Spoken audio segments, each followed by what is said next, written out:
Hey, welcome back to Piece of Chaos. It has been a minute. Sorry about that.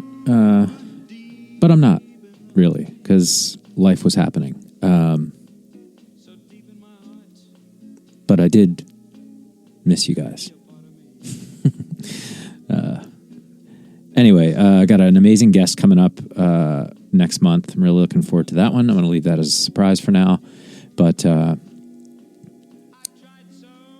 the podcast is something I really treasure and do not take for granted. And, I want it to be good. So these last 2 weeks 2 or 3 weeks have been crazy busy with life. And so in order to pull together something I thought was worth putting out, we just had to wait. So here we are. So I was thinking a few things recently that were interesting to me. One is that I'm sure I've talked about this a little bit, and I know I've talked in previous podcasts about my love for dogs. But it's almost 2 years now, I think. Almost, maybe like a little over a year, so a year and a half. We've had our most recent dog. Her name is Maud. She is a mixed breed rescue dog. And we rescued a dog because we'd had purebred dogs for purebred boxers, our last 2 dogs. Our last 3 dogs? Yeah, our last 3 dogs. So our first, you don't give a shit. Our first dog was a rescue boxer we got from Boxer Rescue LA. We didn't know how old she was. It turned out she was about probably, we think, 6. And she was amazing. This amazing dog. Her name was Gibney. She was super sweet. But she developed some health issues and passed away after about 18 months. And that was far too short for to have that amazing dog around. We were just shattered by that when she died. So the thinking was, not to take anything away from rescue dogs, but you kind of don't know what you're getting. You don't know necessarily how long you're going to have them. And at the time, she was our first boxer, so we weren't really as acutely aware of the health problems that boxers can have, and their lifespan is on average fairly short compared to other dogs, just because they're prone to cancer. So anyway, the thought was, well, if we're only going to have it for a short amount of time, then I want the most amount of time, so we should get a puppy. So we went to a breeder and we got a boxer puppy. And that dog was amazing. Her name was Matilda. She lived to be 9.5. Cancer got her. It was heartbreaking. It was terrible. But, it was amazing. And so we went back to the same breeder and got another puppy. And that puppy's name was Laverne, and she was amazing as well. But cancer took her from us after only 7 years. And again, the idea was we cannot continue, it's just too short. It's not enough time. You hope that a dog, can live for 12, 14 years, something like that. So we decided to go with a mixed breed mutt, basically thinking maybe we'll get some longevity out of this pup. And we went to a rescue in Los Angeles called Ace of Hearts Rescue. We worked through them and got this dog who was, young, a few months, 3-4 months old probably, which is key. They're through some of the worst parts of puppy. When you first get a puppy, they're 8 to 12 weeks old, and it's just madness. You basically have to do nothing else but deal with the puppy for a couple weeks to get it livable. It's rough. Puppies are tough. So the worst part of puppy was kind of out already. And the foster family was lovely, and they did a great job with the dog. And she's super sweet. Her name is Maud. So we've had her for 18 months now. there's something magical when a puppy settles into its skin and its home and its comfort zone. And especially, I think this is true with rescue dogs. They need to trust that they're not moving again, sort of way, and get comfortable.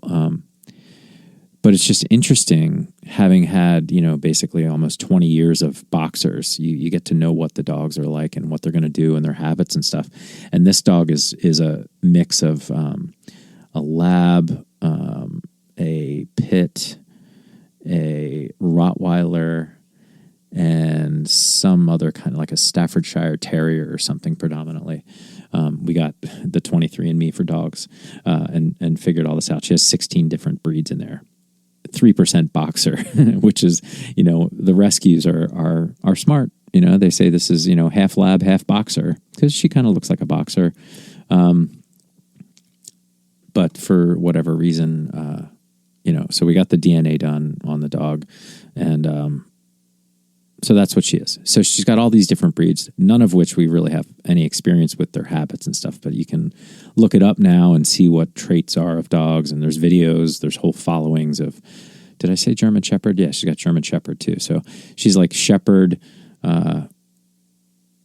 She's a really sweet mix of really protective, kind, silly dogs. And she's just the best. And she's a goofball, but she's finally coming out of the puppy-ish phase. You can leave her alone. She's not going to destroy anything generally. And she's just great. And so my plug is, if you're feeling like, life is tough. It's not like this is we're living through the most crazy time I could even imagine or have read about, in terms of the sheer volume of mayhem that's happening all at once. My advice is, if you haven't had one, get a dog. Get a dog. Get a we call her the brown hound. She's a brown hound.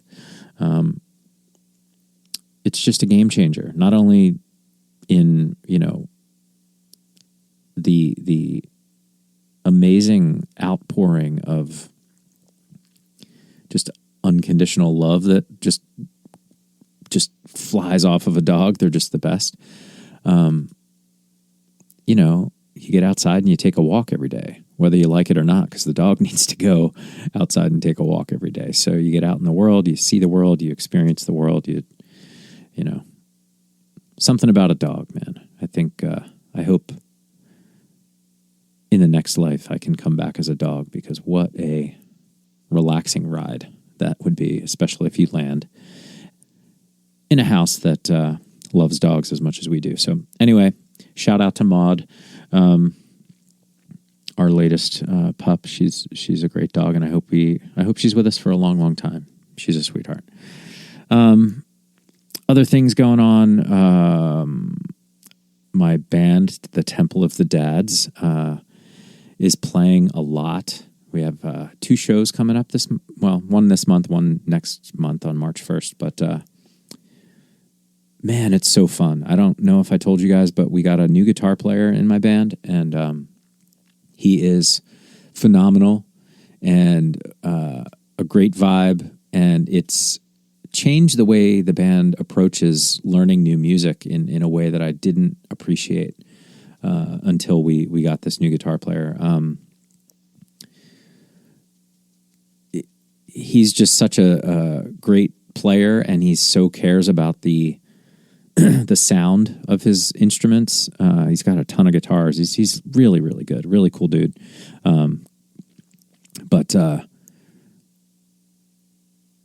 It's just like a work ethic thing, and it feels like we can play anything. And our set list is growing rapidly, and you forget. I mean, at least I do. I forget how good it feels to be back to being proficient at something. I mean, I've been playing drums my entire life, basically, since I was about 8. And at periods of time in my life, I played drums every day, and been on tour and done multiple shows in a week, and when the band Mariner 9 was really at our peak, we were playing every day, hours a day, shows, practice, rehearsal, writing, studio, whatever, and then in the band I was in after that, Kettle, same thing. We were constantly playing, and you just get to a level of proficiency with your playing and your skill that it's like working out or exercising. If you don't do it for a while, you forget how good it feels to have that skill. And I just feel really, really good about my playing right now, and it's super fun. It makes it even more fun to play because there's no worry that I'm not rehearsed. There's no worry that my body will fight against me to pull off things that I know I could pull off if I was in shape and in drumming shape, if you will. And it's feeling really good. And I think that's also helping, that the whole band is kind of excited about what we're doing and excited about the show. So we got some fun shows coming up this Saturday, February 24th. We're going to be at the Crest in Torrance, which I'm told is a super fun spot. And we're playing with Vinyl Revival, I think. No, that's on March 1st. We're playing with Vinyl Revival. Who are we playing with? Oh, the Big Dippers. We're playing with the Big Dippers on February 24th. So if you're in the Los Angeles area, head over to the Crest this Saturday to check us out. Temple of the Dads. Really fun set list coming up. Oh, that's the thing. We're trying to, with the guitar player I was talking about, we're trying to come up with really good, surprising openers for every show, so that when people see us, they're like, "Oh my God, I forgot about this one," or "I love this song," or "I can't believe I've never seen a band cover this song." So, if you have any ideas for '90s or '90s adjacent music, and by adjacent I mean, so we play Foo Fighters, which technically I don't think was like a '90s band so much, but because Dave Grohl and Nate Mendel were in '90s bands, Sunny Day Real Estate and Nirvana,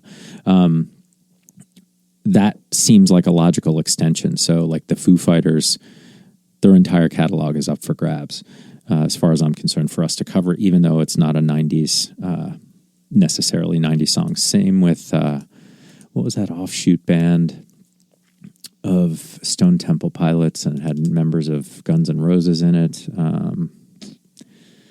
I don't remember. Velvet Revolver counts, right? So we can cover Velvet Revolver. You get the idea. Anyway, if you have ideas for songs you want to hear, please let us know. And then March 1st, we're playing a benefit for Animal Rescue at Bar 10 at the Corbin Bowl in Tarzana, California. Super fun venue, amazing sound system. The bar is inside and kind of it's kind of like walled off from the bowling alley, but I know it sounds weird, but it's a thing. There's lots of these like bar bowling alley venues around, and they're great, amazing places to see live music. So we're playing this benefit with Vinyl Revival, and there's going to be comedians. Ryan Stout and Kim Krall are going to be featured. It's this like benefit variety show. So we're going to do comedy, then music, and then live band karaoke, which I've never seen in person. So I'm looking forward to seeing how that goes. And yeah, so that's going to be super fun. Really looking forward to that. And then the only other thing to update you guys on, because it's been a while, is I've talked a bunch about comedy and doing comedy, and the resurgence of the Comedy Ahoy show. And I've made a pretty interesting decision for myself this year, kind of looking at the idea of, under the idea that spending your time doing things, you should either be a fuck yes or a fuck no. And Comedy Ahoy and doing that show for me turned into I couldn't put my time on it like I really wanted to. It was unfair to the show, and so I've decided to no longer do Comedy Ahoy. I don't know if it will continue. I think it might in Hawthorne, and I will continue to support it, but I'm not going to participate as much anymore in that. It's a lot of time to produce a show.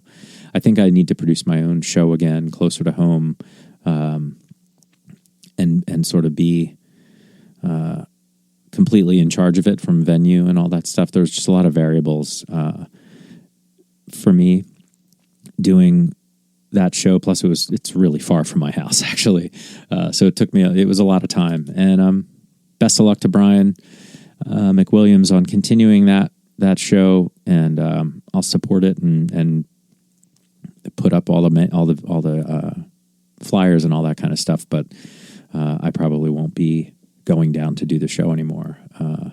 But it was fun. It was amazing. It reminded me, the 6 months or so that we did it. It reminded me how much I love comedy. But it has to be. It reminded me how much I love doing comedy and writing comedy. And so that was a blessing, and I'm glad I did that. But I need to concentrate on the other things that are bringing me the most joy with my very, very limited free time. And right now that is playing the drums and, working with Temple of the Dads and some original music with Mariner 9. And so really looking forward to the next couple weeks, the next couple shows, and the guests I have coming up for the podcast. And so, thank you guys so much for listening. Thanks for reaching out. Thanks for the emails. Thanks for the shout outs. I really appreciate it. It's a great outlet and just an incredible opportunity. So I greatly appreciate every one of you that listens everywhere around the world, which is just crazy around the world, that you guys are listening. So hopefully this brings you some joy. Hopefully you have a great week. And again, if you're in the Los Angeles area, please come out either this Saturday or next Friday, March 1st, this Saturday, February 24th, or follow us on Instagram at Temple of the Dads. That's where you'll find all the latest information and videos and stuff. And that's it. Thank you guys. Thanks for listening to Piece of Chaos, and I'll see you next time.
Wake up to reality.